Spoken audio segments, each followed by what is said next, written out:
Kidding? Just one shot? They're not all zombies, Doug.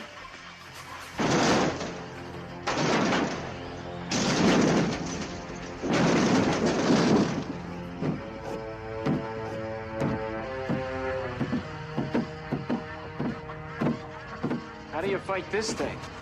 Maybe we could drown it in A1 sauce. Well, sometimes that is better. The person you put up there ain't the person that comes back. It's a dance song to get down with. About 6 feet under. Get there. Ooh, I love this song.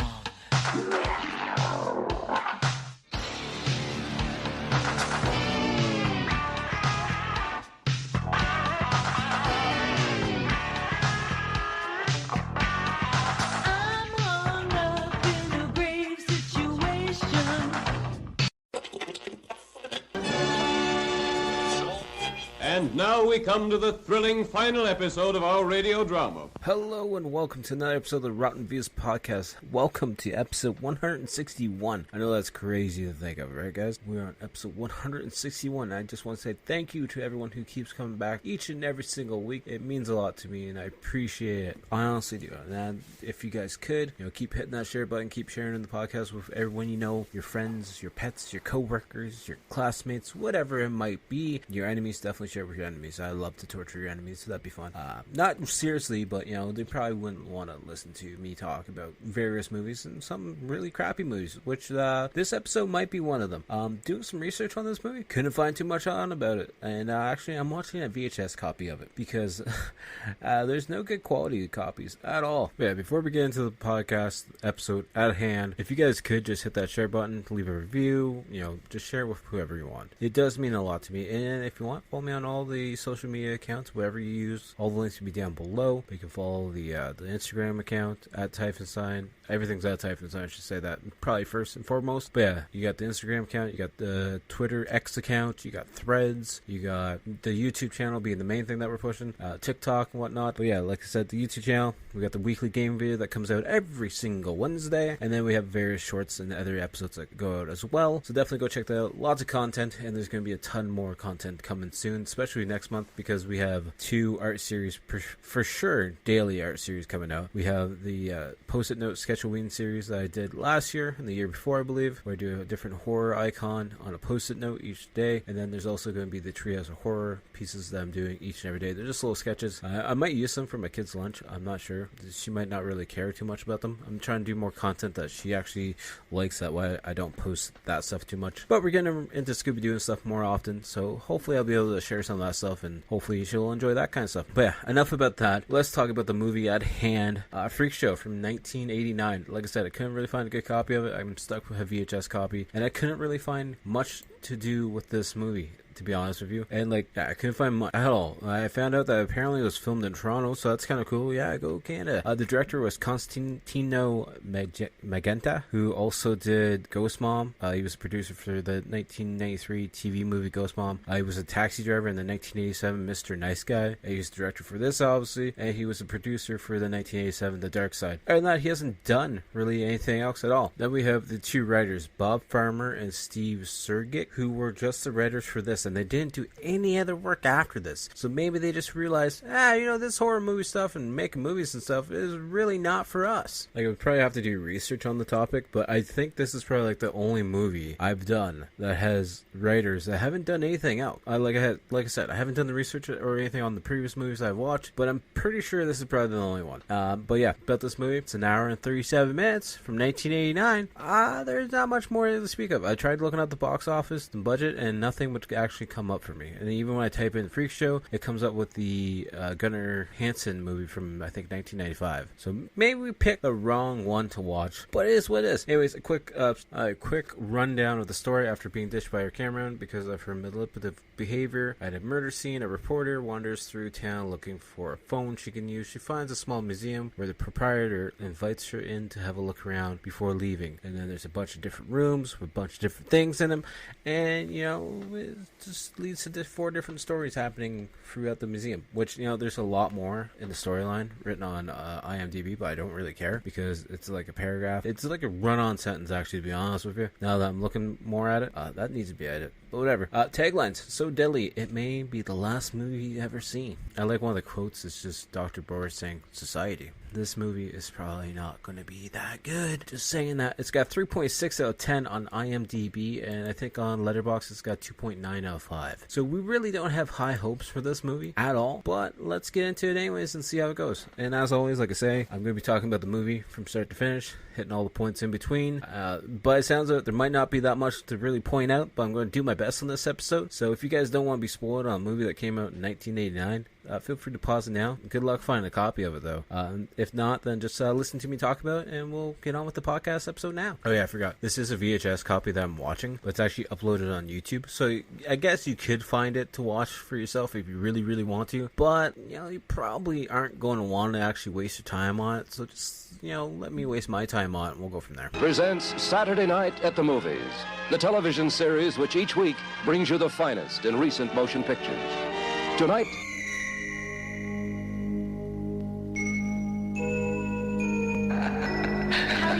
it's not what you think. I went out on a date with him, that's it. Death, dreams, and movies all start the same way. The lights go down. Something comes after you in the dark. The dream evaporates. Looks like I'm just gonna have The to start movie seeing ends. other nights.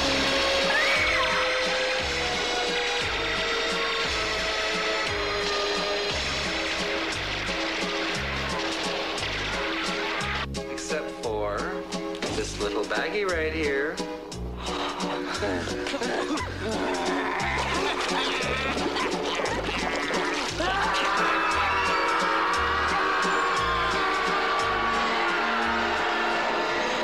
If you want to see, to experience, relax.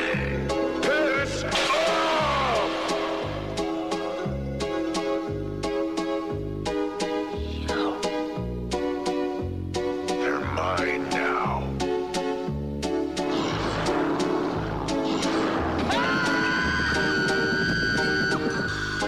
We've lost them. I'm alive. Don't go away. Look at my hand moving. You made a mistake.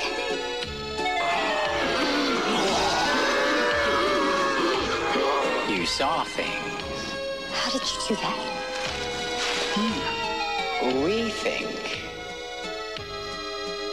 we'd like to add you to the collection.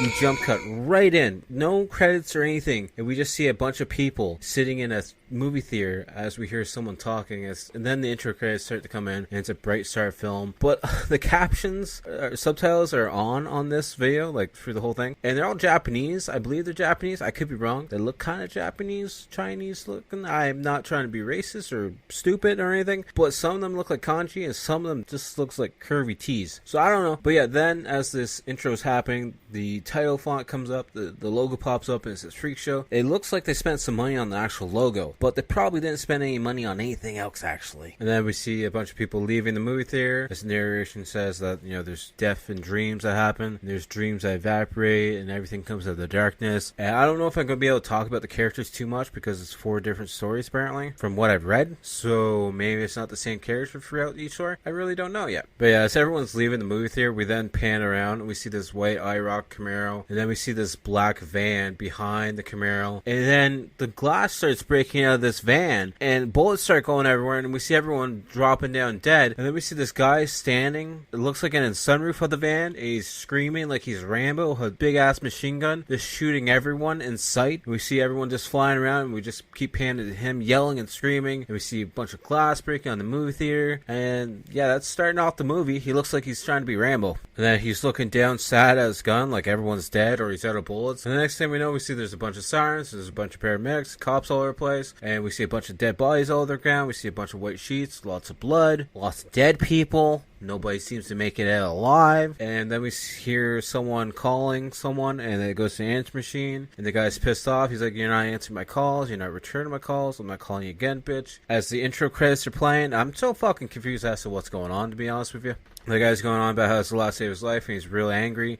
So I'm assuming he's probably the guy in the van that just went on the killing spree because this girl's been avoiding him. So he went on a murdering spree. We do find out it's him. And he actually names the location. Apparently it's the Waterloo Theater, and it's going to be the last show because he called to let this person know, who it might be the reporter that he's talking to, being like, "Yeah, I'm going to kill everyone because you're not talking to me and you're not returning my calls." And somehow we see the news report happening, and apparently someone got in some movie footage of the massacre happening, and they got it to the reporter in time for the news to put it on the air so they could show it, which I don't think they would actually show it, but maybe back then they would show a massacre happening on live air. And apparently the reporter is saying that the guy was fired as an usher because he got in a fight with another usher at the thing, and then he took some of his dad's military guns and also took his own life at the end when he was done. I guess so. And then we have Shannon, who's the news reporter, who's apparently getting pissed off at her director because he's wanting to do different things and show more dead bodies, and she just wants to report the thing and just get done the article and be done with it because she just wants to show you more bloodshed. And then after they go off the air, Shannon's reporter, like cameraman's like, "You know what, you find someone else because I'm done working with you. I'm not working with you anymore." It's like, and then she's just like, "You know what, you just don't want the article bad enough. You just don't want the report bad enough. You just don't care about the job. You just don't want to put the work in." And his comeback for this is to be like, "You should just find yourself a cab to get a ride back. I'm not letting you ride in the van with me." Well, now we see Shannon trying to walk down this dark sidewalk, and she puts her thumb up for a taxi stop, and a taxi just drives by her and just keeps going. It's just like, "Nah, I'm not picking up anyone in this neighborhood. I don't trust this neighborhood. Too many people with guns." But the whole time as she's walking, she's seeing scenes of the people dying at the movie theater. And then she stops and sees this old school limo and two midgets get out of it, and she's just like, "Oh, I'm just gonna go over there and see what they're doing, I guess." She walks up to this building that just has big giant white doors, and then there's a big sign on it, and it says Freakshow on the door, or on the side of the door, and then this random guy just pops up. We find out this guy is the owner of the building, or at least he's the guy that has the exhibition going on inside the building, and he's like, "Do you have a ticket? You want to come in and check out the exhibition?" And then she's like, "So do you have a phone in that collection at all that I can use to dial?" And he's just looking off in the midnight hour, just being like, "Phone, huh?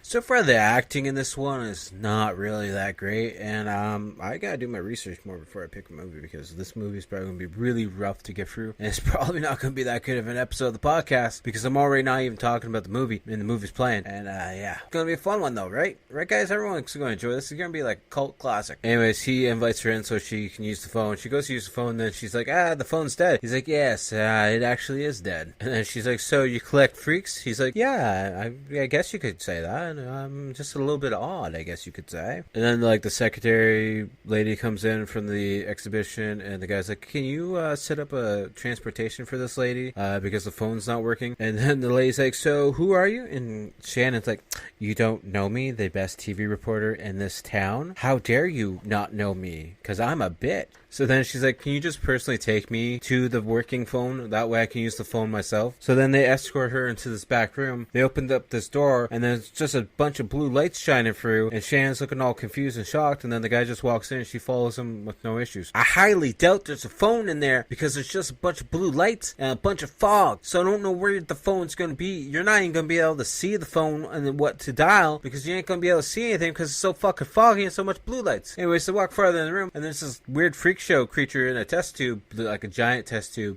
But it looks kind of cool, at least. And she's just like, "What's this?" And he's like, "This is a very special piece in my collection. Each piece gives you a different part of the story." And then she's like, "Yeah, so what is it?" He's like, "Well, what do you want it to be?" I'm assuming I would have said like a phone call or a car out of here so I could go home. And then she's just like, "I can't see." And he's like, "Well, you better be careful because it can be dangerous if you're looking at it." He keeps telling her to look farther into the jar and to relax her muscles and just keep looking farther and farther. And then next thing we know, the whole scene cuts, and now we have this like white poodle that's standing on the hood of a car as it's barking at this guy who's waking up looking all confused, and the windshield on the car is all gone. That he tries to grab the dog, then the dog starts barking at him, and then there's a chase happening and they're in a junkyard. Makes no sense, but it's fine. And then we have a standoff between the dog and this homeless looking guy who looks like he's like a wish version of Mad Max. And he keeps calling the dog the F word, which I'm trying to swear less in the podcast. I'm trying, okay? I'm trying, at least. But yeah, it's weird. Now there's a standoff, and he wins the argument with the dog, and then there's a bunch of people in the background yelling and screaming, and the dog runs away, and then this guy's running away because he's being chased by the people, I guess, for some reason. And there's this group of kids that look like they're the Warriors wannabe, which I should probably do that episode for the podcast soon. Anyways, they're like, what are you doing here, fool? He's like, I'm just here to see the doctor. I'm in some pain, and I got to see the doctor so he could help me. And then the group of kids try, like, getting money out of him. He's like, I don't have any money, to be honest with you. I'm actually here to see the doctor because he owes me some money. Then they take something blue out of his pocket. I'm not sure if it's supposed to be money or whatnot, but then the whole screen goes to black because it's insinuating that they're kicking the crap out of him. And then we cut to him waking up in the junkyard as this lady's holding that white poodle. Be like, you okay, mister? You okay? And then he wakes up and he's like, hey, do you know where the doctor is? He's got something I need real bad. Now he's acting like he's a crackhead because he's got the shakes and everything. He's like, rubbing at his chest and his arm like a complete drug addict. I don't know where this movie's going at all. And she's like, yeah, he's over there.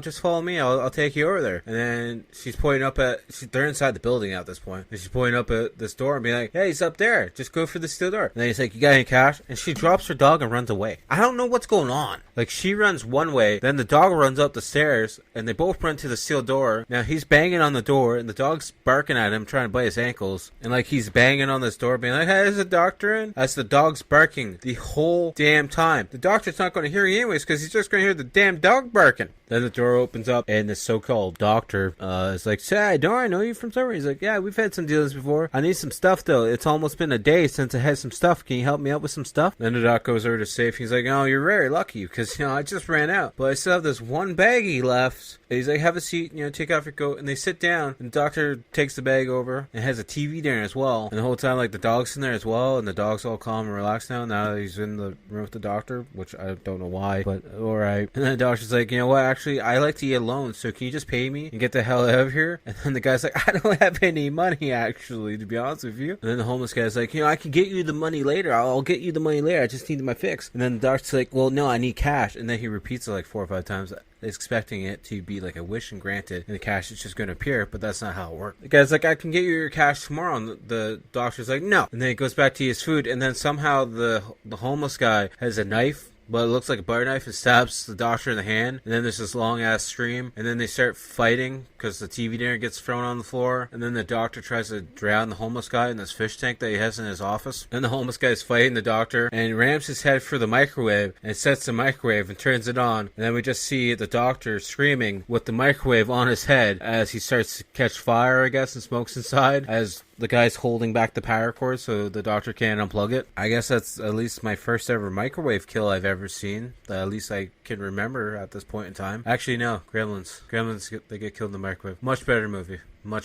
Then, after the guy's dead, we see the dog now has the dope in his mouth. So now the homeless guy's got to chase the dog because now the dog's running away with the dope. So then the guy chases the dog somehow onto the roof of this building. I'm not sure how the dog got up there. I guess he's opening doors or he just fits through cracks all the time because he's a miniature poodle. And then, he's chasing the dog around the roof. Then we see the dog and the guy are both on the ledge of the building at the top. And the guy goes to lunge at the dog to grab the dog and the weed. Or the dope. Sorry, it's not weed. It's white something. And, the guy misses the dog altogether. And now he's leaning off the roof, holding on for his dear life. And I thought maybe it was like post-apocalyptic area. But it's not because as we're looking down, we still see cars driving by like it's no problem. And the sidewalk looks clean. So the only thing that's going to be a mess on the sidewalk is, him splatting on it if he falls. And for a reason, he's, instead of trying to pull himself up, he's working his way around the ledge of the building. And as he gets around the corner, for some reason, the dog's just like, you know what? I'm just going to start gnawing on your fingers. And then next thing you know, you see the guy falling off the building roof. He falls through the roof of another building, like a glass roof,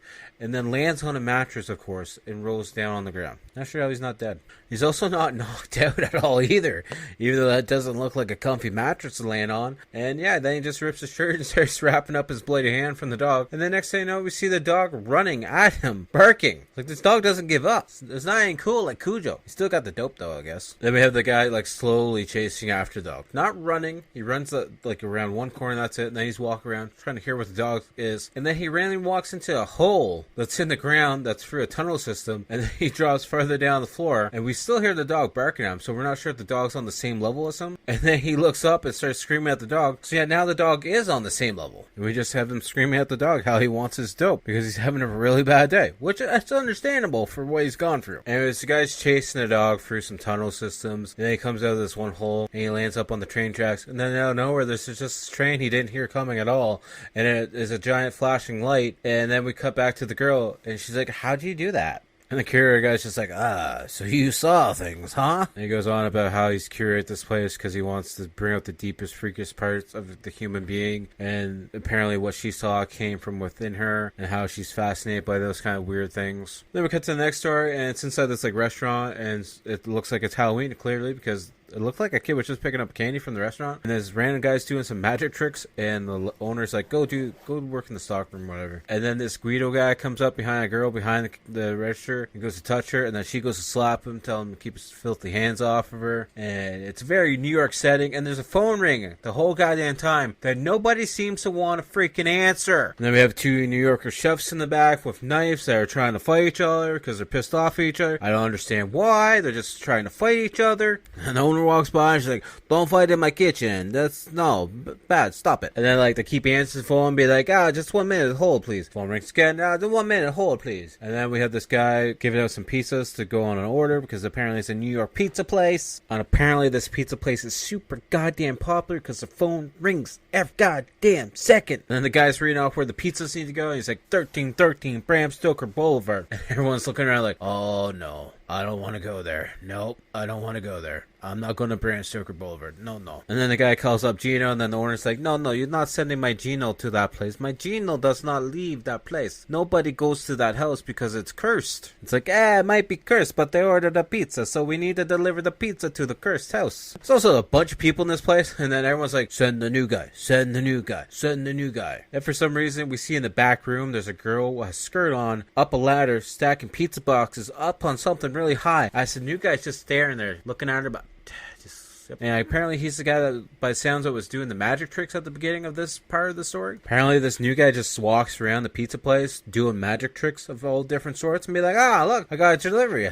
Cool. And then the pizza guys call Wilbur and on the CB radio, apparently, that they own in their pizza shop, and be like, hey, Wilbur. Apparently everyone in the pizza place is like, we're betting that Wilbur, you won't make the delivery. He's like, well, I'm pulling right up to the place right now, to be honest with you, actually. I'll wager you $5 I'm actually going to make the delivery. And Wilbur's like, I'll wager you 2 weeks worth of pay. And just because, I'm not Italian like everyone else in this restaurant, even though one of you is Asian, I guess an Asian Italian, I come from chicken ranchers and I have a backbone. I'll get my money if I win. And then Wilbur shows up to the location that looks like a graveyard. And Rico comes on the radio. He's like, hey, Wilbur, me and the guys been talking. You ain't nothing but a chicken delivering a pizza. And he's like, chicken, huh? We'll see about that. And Wilbur's walking up the stairs of this big haunted-looking mansion to deliver the pizza. So he's looking up at one of the windows, and the window shuts on its own. It's like, it's fine. It's probably fine. It's probably no big deal. And then inside the house, we see this, spirit moving around the house, I guess coming to the front door to grab the pizza. And then the door opens and we just see Wilbur stand there with the pizza and a flashlight in hand. As the door opens, being like, alright, I'm sure it's no big deal. Anyways, he lets himself in, starts looking around a little bit, and then he hears a sound, so he drops the pizza box because he gets scared. Then he goes to pick up the pizza box, and then this red hand comes through the floorboard, and he's just like, and then he just picks up the pizza box. I will mention, not once has Wilbur ever asked or yelled out, being like, hey, I got your pizza, you want to come pay for it? No? I'm just going to walk around your haunted house, apparently, with a giant flashlight that's probably the weight of a brick, looking for you guys, even though there's no lights on. I'm also not going to run away when I see a demon hand coming through the floorboards, because I'm sure it's just a Halloween prank, because it's Halloween, and you probably do it to everyone who orders pizza and comes here. He literally looks in a doorway and walks into a room where we see a couple girls in lingerie lingerie. White lingerie, there's a giant bed in the middle of the room, being like, whoa, what's this? I'm sure this isn't a trap at all. Ah, this is cool. I'm definitely into this. He keeps walking closer to the girls, and not one of them has said a single word to him, but they're looking at him smiling. So he's like, I'm gonna set your pizza down. I'm gonna climb in bed with you. And next thing you know, one of the girls turns into like a demon hand, or actually, I thought it was from the girl, but then a demon hand just comes up out of nowhere and grabs him, and then the music starts changing, and then next thing you know, we see him pinned up against a brick wall. There's just this manly demon hand. Now the girls are in black lingerie. Not like it really matters at all, but now the music's like heavier, almost soft rock metal music, and the hand's still choking him against the wall, and then it moves him and throws him up against another beam. Now he's like in an office looking area where there's a girl in a short skirt bent over a desk. And there's a couple other ones looking like they're doing paperwork, and they're all standing around the same thing. I don't understand at all. Now there's like 5 of these girls all moving around this big desk and like pulling up their skirts, showing some legs, and just staring at them. Then the only girl that's in red and black, she gets on top of the desk to start stripping for some reason. I got no answers or understandings for this movie at all. Then we jump cut to a medical room where a lady was on a table. Looks like she was getting checked by a nurse. And then more ladies come out in lingerie. And he's still being choked up against the wall, but he's happy with it. He's like, I'm okay with this. This is fine. I like haunted houses. And then the hand starts like choking him more and throwing him up against a metal fence gate. I don't know what's supposed to be, but he just keeps getting smashed up against it. And the ladies all stop dancing. They're just looking at him as he's getting smashed up against his gate or whatever it might be. And then he literally just grabs the monster's hand and takes it off his throat and throws it down. He's like, alright girl, it's fun, but we're done. And then the monster growls at him and he points up at the monster like, hey, I'm done with you. I'm not dealing with this anymore. Fun is fun. We're all over with the fun. And then the room starts to shake. Then he gets all angry and tells them to piss off. And then he turns into a monster quickly. And the next thing we know, we see him in a suit. What the hell is going on? And now he has all the girls dressed in black lingerie as he's walking around them, checking them all out. Because now apparently they're his girls because he kicked out the other monster out of the haunted house and made him his. Okay. We then cut to him on the fancy bed with all the girls all around him, and they all have like these monster fangs. And I really have no words for this. And then we cut back to the pizza shop. Apparently we hear the monster growling again. And Wilbur walks in the back door. He's like, hey guys, and everyone gets scared. And Wilbur's just like, hey, you guys owe me some money, you know, I just met some girls that were pulling a Halloween prank, and I just figured all you guys were gone, so I didn't tell them that you guys were coming over. Then the phone rings, and it's one of the girls from the haunted place. And they go, oh, you guys are still there. We're just having a party if you guys want to come over. He's like, we're going close now. We'll be right over. Then as everyone's leaving, Wilbur turns into his monster face again, and then that cancels out, and we cut back to the curator and Shannon walking through the blue room again with all the shiny lights and the freaking smoke. This movie is very, very unique, and it's probably going to be one of my least favorite movies, I'm going to be honest, and it's still not even over yet, which is really disappointing because I want to support movies that are apparently filmed in Canada, especially one that's been filmed like a couple hours away from me.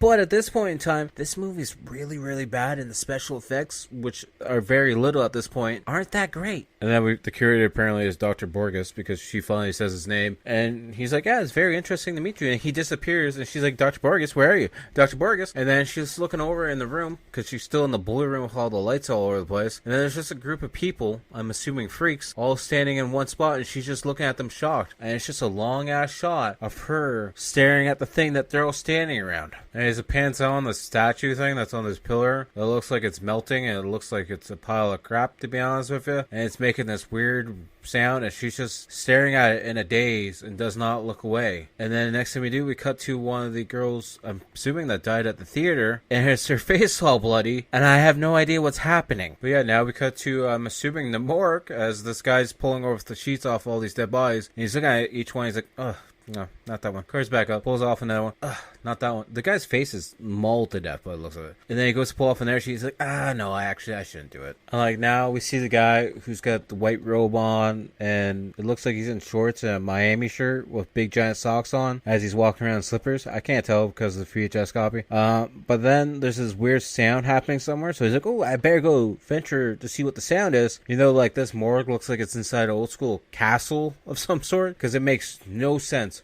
whatsoever. But then he goes and checks the sound. He's looking up because there's like, I don't even know what the technical term is, but it's like this shaft that leans up and there's a window on top. And this guy falls through the glass. He's like, what are you doing here? It's like, does your friend always drop through the window? Like, what the hell's going on? Doesn't he use the door? And apparently this doctor guy makes dope, and the guy who fell through the glass, I think is Bird, sells the dope. And I'm not sure if they're making the dope from the dead bodies or what's going on at this point in time. But then Bird's saying about how there's a product out there that's killing the customers. And the doctor's like, no, it's not my product. And Bird's like, well, man, you just made a mistake, man. There's just a little small thing that you did that changed up the product. And now the customers are dying. Because if the customers die, then we don't have anyone to sell the stuff to. And then Bird's like, well, what happened to the girl on the table? And then we find out it's not a girl from the movie theater. It's actually a girl apparently took her own life. I don't know why we saw a dead body look like gun wounds at the beginning of the scene, but it's fine. We don't need to make sense at all. Then the doctor's saying that she has apparently tract wounds and she's full of drugs, so they're going to pump the drugs out of her. But as they're pumping the stuff out of her, her fingers start to move like she's not dead. Then Bird like pokes the girl's head, and next thing you know, she wakes up screaming, but then she's not in the hospital bed anymore, and then she's waking up on a couch, and she's freaking out. Then we find out this girl's name is apparently Gibble, and she's walking around holding her stomach, just screaming, hunched over in pain. And she's like, this friend is like, hey, Lil, it's me, Lil. You're fine. You're just freaking out. You probably had an overdose. God knows, maybe been roofied. And then Gil just starts, or whatever the girl's name is, just starts freaking out. She's like, I was dead. The friend's like, it's just the drugs. And then these other two guys are like, hey, we can help you guys out. And we find out the two guys were actually supplying them with the drugs. And some of it might have been acid, some of it might have been uppers, downers. I don't know. Freaking know. They don't know either. And Sybil, the one who woke up on the couch freaking out, is falling over, and then she falls on a gurney as she's getting put into an ambulance. At this point, I looked at the running time, and I found out I still had 37 minutes left of this movie. And I wasn't too excited, but, we're going to it anyways. And then we just see her awake on the gurney, being dragged through the hospital with a breathing apparatus attached to her face to help her breathing, as the medics are freaking out because she's full of drugs. And then, I could swore she was alive 2 seconds ago. And then they're like, she's dead. And then they're trying to bring her back to life, using everything that they got. I don't know what's going on anymore in life. They try everything. And then the doctor's like, well, I guess that's it. We lost her. And then she's on the gurney still, and her finger's moving, and she's talking, having an out-of-body moment, being like, I'm still alive, guys. I'm not dead. It's just the drugs. Look at my hand. My hand's moving. Guys, please, somebody hear me? And then the nurse goes to put her eyelids down, and then the eyelids open back up, and the nurse's like, she's alive, doctor. I tried closing her eyes, but they open back up again. And the doctor's just like, yeah, the eyes are just the doorway to the soul. And then he starts talking about how in North Africa or somewhere they're cutting off the nerve systems in the brain to, kill the brain. I don't know what's going on. They're talking about drugs and other crap. Nothing's interesting or entertaining. But yeah, she's freaking out as she's hearing them talk about those various things. And then they put the sheet over top of her face, and she's like, no, I'm not dead. Please take the sheet off my face. Then we cut to another medical room where she's seeing these other doctors that aren't the doctors from the original part. And she's like, I'm alive. And then the doctor goes to cut her collarbone, and he cuts her. And then she blinks. He's like, I just saw her blink. And her doctor's like, you're just working too hard, Bill. You need to take a rest. You need a hobby. You know what? You take your job home if you need a hobby. And the doctor's like, see that on the wall? That's my art. Yeah, I keep it right in the operating room to cut up these people. Art's just the purest form of emotions and just everything. And then they hook her up to some machine. I'm not sure. It's a pressure machine of some sort. And we just hear her screaming in pain the entire time. I don't understand what the first part of the story was, because now we just cut back to Shannon, who's snapping back into reality of some sort as she's in that blue room again. And Dr. Bogus is just like, hey, you failed me as I've been standing behind you the whole time. This world's very toxic, isn't it? It's very toxic because everyone's just living off of dope and greed because, like my collection, is built on love and affection. Everything else in the world is built around dope. And then she starts looking at another freak show exhibit as this creature that's laying down, and then the room starts to change color. It's a little bit red at one point, there's a little bit green, and then we just see her face as she's staring off as this other light show starts to happen as she's staring at this giant fish looking creature. And then the next story cuts, and we're on a golf course of all things because we love golf. And the guy goes to putt the ball, and he's like, son of a bitch, I just missed it. And then some girl's whining to the guy, being like how she deserves a new Mercedes. He's like, well, you do deserve a new Mercedes, don't you, huh? You want a new one because you're such a hard-working lady, huh? And then she's like, if it wasn't for your money. He's like, yeah, you'd be pushing ass at a truck stop if it wasn't for my money.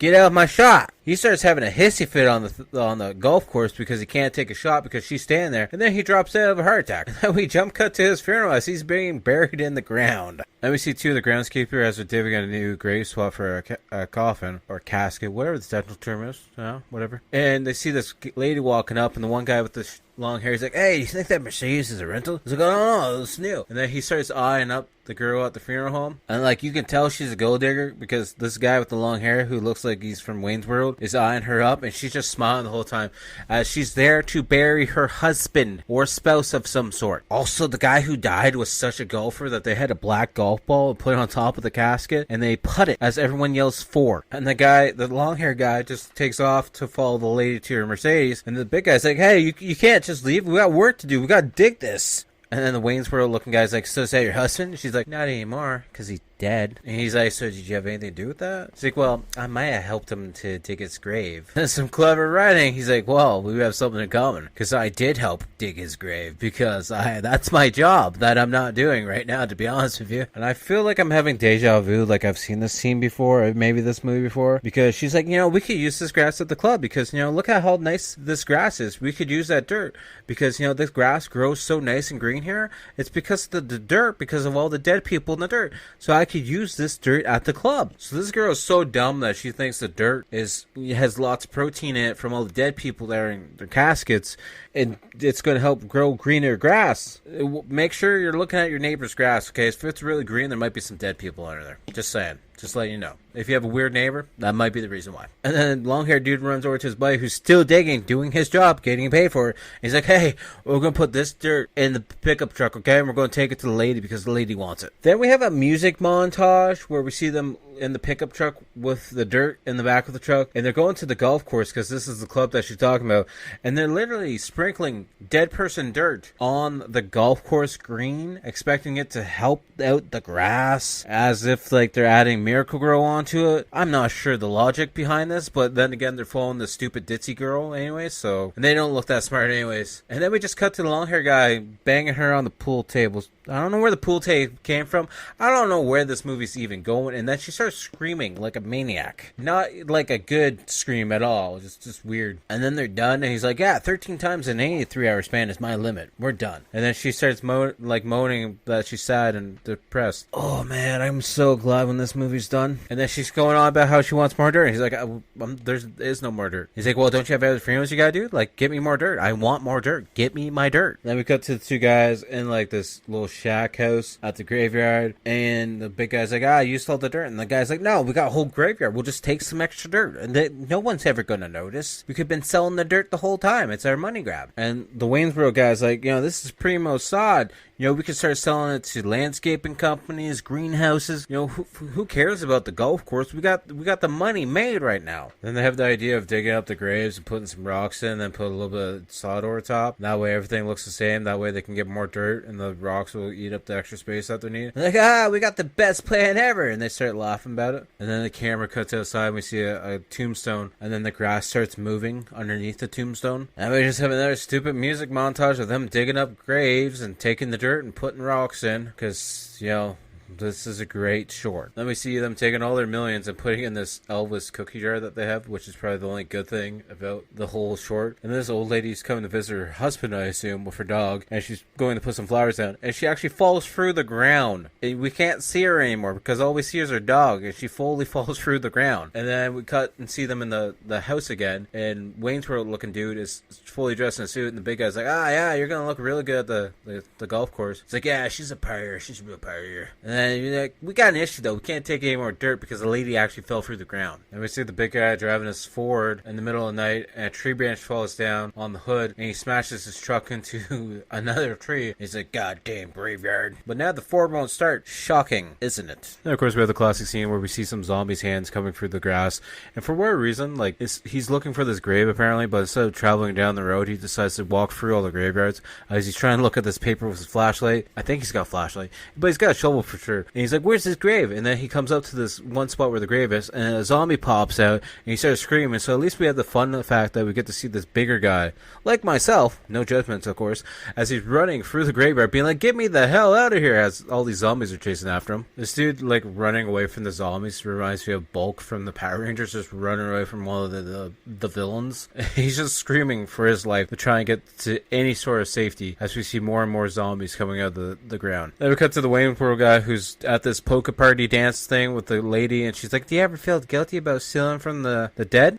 And he's like, well, no, get more guilty than you feel about stealing from your dead husband. Then we cut back to the big guy who's now surrounded by zombies, being like, I don't even like her, just come on, please leave me alone, please, come on, leave me alone, guys, come on, leave me alone, That's about as much acting as he did. And then we see the zombies coming towards the party, and we hear them moaning and groaning for dirt. Not brains, dirt. And then everyone at the party starts freaking out, running and screaming, and then we have a scene where some zombies have got on the golf course and are driving golf carts around the party. I mean, that's cool, I guess. One of the zombies gets the guy down on the ground. One of the guys, not like any of the main guys. Is a guy in dirt, buddy. And we see two old guys in like red suits playing checkers as the zombies are all fighting all around them. They're like, yeah, I'll stop you dead in your tracks there, buddy, for making that stupid move. And then one of the old guys looks around and is like, it's just a party. No big deal. It's to the point where these old guys are playing checkers, that the zombies that are in the golf cart actually avoid them. They almost run into them, and they're like, oh no, we can't hit the old guys playing checkers.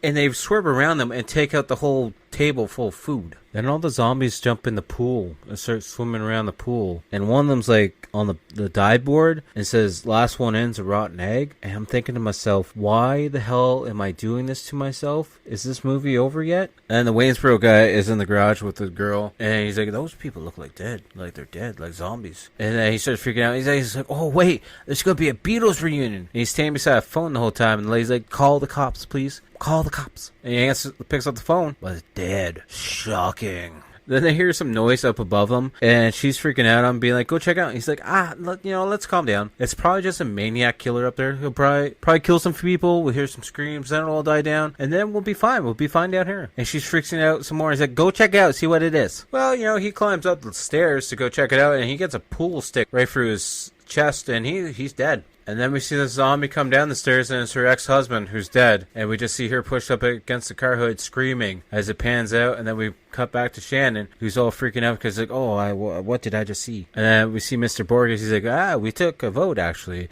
And we've actually come to the conclusion that we want to add you to the exhibition. You're going to be the perfect item to add to your exhibition. The ultimate freak, the news reporter. And Borges is like, once you're voted in, you're in. You can never escape. And then we see her being dragged farther into the blue light as she's, yelling, being like she's going to shut them down. She's going to talk to her lawyer, and they're never going to see the end of this. And then she starts doing a news report, and then everyone just starts to walk away. And Mr. Borges is talking to like his secretary or whatever, and he's like, don't you think our new exhibit is very curious? And then we just see Shannon still going on about a news article or a news report, acting like she's in front of the camera, and that's how the movie ends. She's talking about the story that happens at the beginning of the movie, and then we just cut back to the guy in the van again as he's getting ready to blow his head off, and then the movie actually ends. It's like, then we see some more dead bodies falling down to the ground from reused footage of the guy going on his killing spree as she keeps talking for some reason. And then she just keeps repeating herself like a broken record, saying what her name is and what radio station or TV station she's working from. And then we see this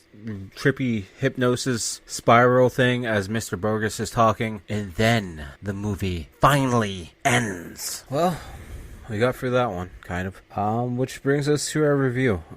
Wow, I understand why I couldn't find much about this movie, because it's not that good, sadly. Yeah. On the Rotten scale, I'm giving it a 1.5 out of 10. I did not care for it at all. And the only reason it's getting a 1.5 is because I enjoyed the last skit a little bit, the last story out of the four. I didn't care for the other ones at all, to be honest with you. The drug overdose one seemed to end really quickly and also started really weird. I at least like the golf course one with the zombies, because I thought there was some good, decent comedy into that one. And I don't need comedy in my horror movies, but at least that helped it, because the zombies effects were stupid. They weren't stupid, I guess. They weren't that great. and it was really hard to see on this grainy VHS copy. But at least that was a little bit entertaining. It sucks that it comes at the end, and then this feels like after that gets over, the outro just drags on and drags on. But yeah, like I said, rotten scale, it's a 1.5 out of 10. I don't recommend watching this one at all. It's free on YouTube if you want to, but like I said, it's a VHS copy. It's not that great. And I'm never revisiting this one ever again. Alright, it's that time to decide what we're watching next week. It's going to be a better movie. It's not going to be a great movie by any means, but I've at least watched this movie before. It's been a long time coming again. I actually watched this one probably, I want to say, 15 years ago. It's from 1985. It's a horror comedy, and it's called The Stuff, because it's silly, and it's quirky. I really want to revisit it, because I've watched it twice now, I think, in my lifetime. So might as well watch it for the podcast. It might give me some views. I can't do any worse than this episode, so might as well. But yeah, with that being said, make sure to check out the outro band, Blood Opera. The links will be down below. You can find them on all social medias. You got their Etsy shop. That's a link below as well, but you can find them on Instagram, Spotify, YouTube, SoundCloud, Facebook, pretty much anything and everything. And then, as always, follow me on all social medias at Typhonstein. I don't know why I paused for that. But yeah, you can find me on Instagram, Twitter, X, whatever, Threads. You can find me on TikTok. But the main thing that we're pushing is the YouTube channel. Make sure to check out the YouTube channel for the weekly gaming video every Wednesday. We have old episodes of the podcast going up as well, because there's a whole playlist for the podcast. We're going to get that fully updated at some point. We're doing 2 episodes a week for that. And as always, there's always the various shorts. And there's also some live streams. You can definitely check out some art live streams. And we also have live streams over on Twitch if you want to go check that out as well, at Typhonstein. All the same username, pretty much across the board. If you see Typhonstein anywhere, it's probably most likely going to be me. Hopefully it's going to be me. Hopefully nobody's trying to steal my username. But yeah, go check all that fun stuff out. We got lots of stuff coming out, lots of new content, and we're getting ready for a jam-packed October spooky season. But yeah, until then, I'll talk to you guys all later. Peace!